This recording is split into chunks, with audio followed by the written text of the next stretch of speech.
बिस्मिल्लाहिर्रहमानिर्रहीम, अस्सलाम वालेकुम। मैं असदुल्ला खान हूँ। मैंने कुछ कैलकुलेशंस की हैं जो आपके लिए बड़ी दिलचस्प हो सकती हैं। वो लोग जो ये कह रहे हैं कि जी देखें जी, इमरान खान ने कोई ऐसा भी नहीं किया कि वो बिल्कुल ही सब कुछ उड़ा के ले गए हैं। हमने भी वोट लिए हैं, हमें भी वोट पड़े हैं, कई हलकों में हमने भी मुकाबला किया है। तो पीडीएम की तरफ से ये जो मौक़िफ़ आ रहा है कि नहीं, इमरान खान को तो रिजेक्ट कर दिया लोगों ने, और हम जो हैं वो हमें भी बड़ा अच्छा वोट पड़ा है। 2 हलकों में तो 3 हलकों में इमरान खान को तो रिजेक्ट ही कर दिया, तो इमरान खान उन हलकों में तो फेल हो गए।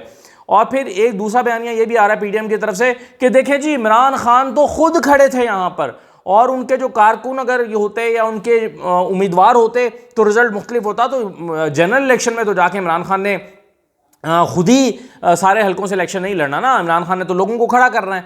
तो ये वाला जो आर्गूमेंट दिया जा रहा है, इसका काउंटर आर्गूमेंट तो खैर ये है कि जनरल इलेक्शन में पीडीएम ने भी अलग अलग ही इलेक्शन लड़ना है, सबने एक ही इकट्ठे होकर नहीं लड़ना। अभी तो आपने सबने इकट्ठे होकर इतने से वोट ले लिए, लेकिन जब ये वोट तकसीम होगा तो ये 20-20, 25-25 हज़ार हर पार्टी के हिस्से में आएगा।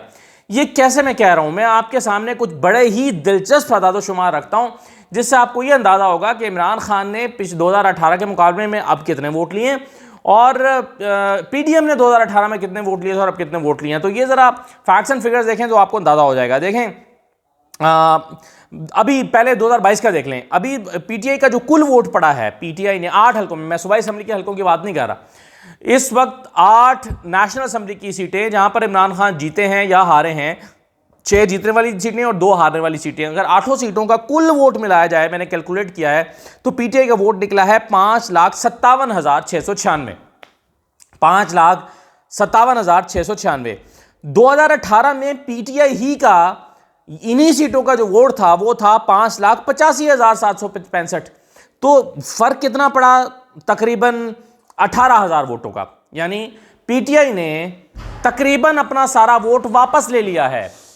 और अब जो हम वोट देख रहे हैं, यानी पिछली मरतबा पीटीआई ने जो 2022 में वोट दिया 5,57,000, तो 2018 में इनका वोट था 5,85,000, तो थोड़ा सा कम ही हुआ है। उसकी वजह ये हो सकती है कि वो जनरल इलेक्शन था, ये जो है वो बाई इलेक्शन है। लेकिन आप ये नहीं कह सकते कि जी इमरान खान की चूंकि हवा चल रही थी इसलिए वोट ज़्यादा पड़ गया। ये पीटीआई का ही वोट है, पीटीआई को जो पड़ना चाहिए था नेचुरल ऑर्गेनिक वोट मालूम होता है। 18,000 का सिर्फ फ़र्क है, बाकी जो है वो पीटीआई ने अपना वोट वापस ले लिया। लेकिन फ़र्क कहाँ पड़ा है? फ़र्क पड़ा है पीडीएम को।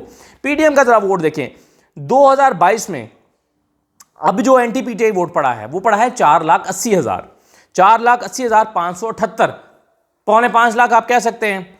अच्छा, पीटीआई 5,57,000 वोट ले रही है, और एंटी पीटीआई वोट अब आज पीडीएम को पड़ रहा है 4,80,000।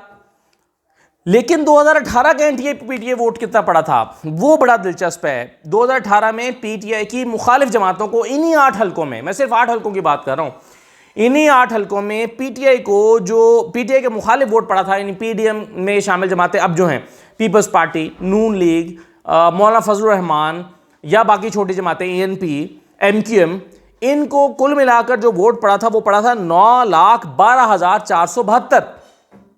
अगरचे ये सीटें पीडीएम हारी थी, लेकिन इन पार्टियों का मजमूई वोट 9,12,000 था। अब 9,12,000 से ये वोट कम होके पड़ गया है 4,80,000। तो देखें, मकबूलियत और गैर मकबूलियत का पैमाना यहां पर आपको वाज़े नजर आता है कि पीटीआई ने अपना वोट तकरीबन वापस ले लिया, और पीडीएम का वोट आधे से भी कम हो गया है। 9,12,000 से ये आ गया है 4,70,000 पे, 80,000 पे, तो आधा हो गया वोट। तो पीडीएम की मकबूलियत या गैर मकबूलियत का पैमाना ये है जिसको जांचना चाहिए, और पीटीआई जो है वो अपना वोट वापस ले रही है।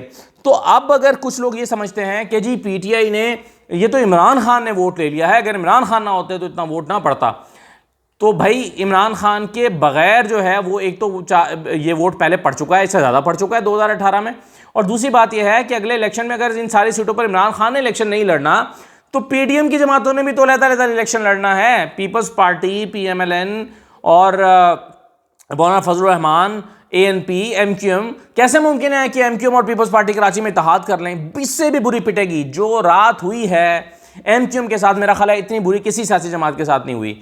एमक्यूएम ने तो अपनी शनाख्त ख़त्म कर ली। एमक्यूएम जो मुहाजिर वोट मांगती थी वो ख़त्म हो गया। एमक्यूएम ने अपने आप को पीपल्स पार्टी के यहाँ गिरवी रख दिया है। एमक्यूएम पीपल्स पार्टी के जो है वो की गोद में जाकर बैठी है तो उसका अपना वजूद ख़त्म हो गया, अपनी शनाख्त ख़त्म हो गई है। जितनी बुरी एमक्यूएम के साथ हुई है इतनी किसी के साथ नहीं हुई। 18,000 वोट, 1.5 लाख वोट पड़ा करता था एमक्यूएम को, 18,000 वोट आप ले रहे हैं। पिछली मरतबा भी एमक्यूएम की पोजीशन कोई इतनी अच्छी नहीं थी, वो सीटें सिर्फ 4-5 ही निकाली थी, लेकिन फिर भी इस हल्के में उन्होंने 70,000 वोट ले लिया था। 18,000 वोट। अब आप सोचें ना कि आप ज़रा अपना एनालिसिस करें कि आप कहाँ से कहाँ आ गए हैं। तो ये इन्हीं हरकतों की वजह से आए हैं कि पीडीएम जैसी जमातों में आप जब शामिल होंगे, उनके इत्तेहादी बनेंगे, उनका साथ देंगे, तो यही हाल होगा कि 6 जमातें मिलकर या 14 जमातें मिलकर भी आपको 18,000 से ज़्यादा वोट नहीं दिलवा सकती। तो ये तो एमक्यूएम को देखने की बात है।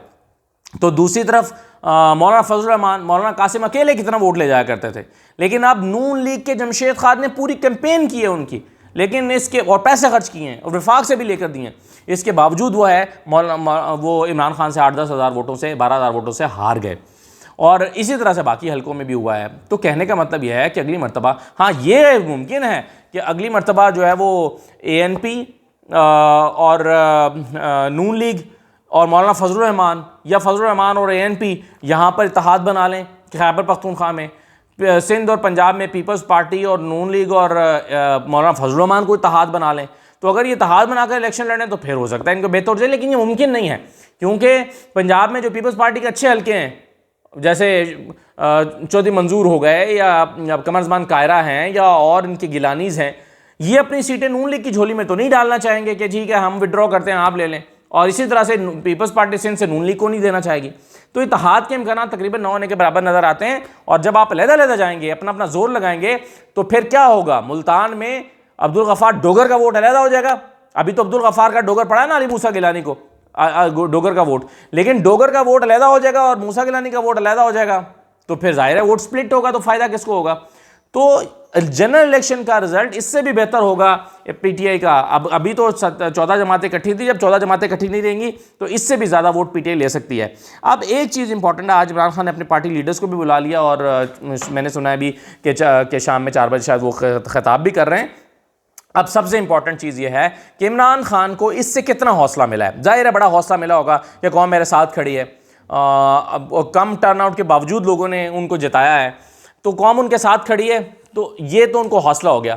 अब लॉन्ग मार्च की कॉल का वो क्या करते हैं, ये सबसे इंपॉर्टेंट क्वेश्चन है, सबसे इंपॉर्टेंट पॉइंट है कि इमरान खान लॉन्ग मार्च के लिए कैसे जाते हैं, कब कॉल देते हैं, फ़ौरन कॉल देंगे, चंद दिन में देंगे, या ये जो उन्होंने रिजल्ट प्रोड्यूस किया है इसकी बुनियाद पर वो बैठकर किसी से मुज़ाकरात करना चाहेंगे और टेबल पे बैठेंगे और कहेंगे कि देखो ये हमारा वोट बैंक है, ये हमारी पोजीशन है, ये हमारी स्ट्रेंथ है, तो फिर हम आ जाएं लॉन्ग मार्च करने के लिए, तो आपके लिए भी मुश्किल होगी, तो इसका हम हल निकालें। और मेरा ख्याल है इस वक्त सारी जो स्टेक होल्डर्स है पाकिस्तान के, उनकी समझदारी का सबूत यही होगा कि वो टेबल पर बैठ जाएं और बैठ कर इस मसले का कोई हल निकालें और कहें कि जी ठीक है हम इलेक्शन की तरफ जाते हैं। क्योंकि अब ये निविश्ता दीवार है। अगर आप कौम के की ये कौम की राय है जो हमारे सामने आई है, ये कौम की मर्जी हमारे सामने आई है, अगर आप इस कौम की मर्जी के खिलाफ जाकर ज़बरदस्ती जोर लगाने की कोशिश करेंगे तो वो बाउंस बैक करेगा, उसका नुकसान होगा, पाकिस्तान के तमाम स्टेक होल्डर्स को इसका नुकसान होगा। तो मेरा ख्याल है कि पाकिस्तानी कौम के जो जज्बात हैं, सेंटिमेंट है, उसके साथ जाना चाहिए। उन सेंटिमेंट्स को उठाकर आप समंदर में नहीं फेंक सकते, दरिया में नहीं डाल सकते, उन सेंटिमेंट्स को आपको डायरेक्शन देना होगी, उसको कबूल करना पड़ेगा। तो बेहतर यही है कि लॉन्ग मार्च की नौबत आए बगैर आप फैसला करेंगे जी ठीक है कौम ये चाहती है। अब आप देखें ना, कौम को पता है कि इमरान खान ने पार्लियामेंट में नहीं जाना, फिर भी उनको वोट दे रहे हैं।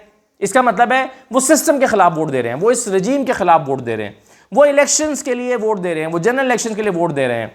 तो इसको समझना चाहिए। मेरा ख्याल है ये वाकई एक रेफरेंडम था, लोकॉम ने ऐलान कर दिया है कि भाई हम मौजूदा सिस्टम के साथ या रजीम के साथ नहीं चलना चाहते, हमें फ्रेश मैंडेट चाहिए। ये लोग कहते हैं। लोग ये नहीं कह रहे कि हमारी जाके पार्लियामेंट में नुमाइंदगी करो, लोगों ने इसीलिए वोट दिया है, पार्लियामेंट में नुमाइंदगी के लिए वोट नहीं दिया।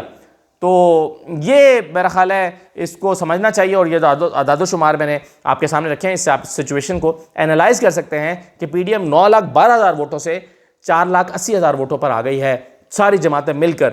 और पीटीआई जो है उसने अपना वोट वापस हासिल किया है जो उसको 2018 में मिला था। इजाज़त दीजिए, अल्लाह हाफ़िज़।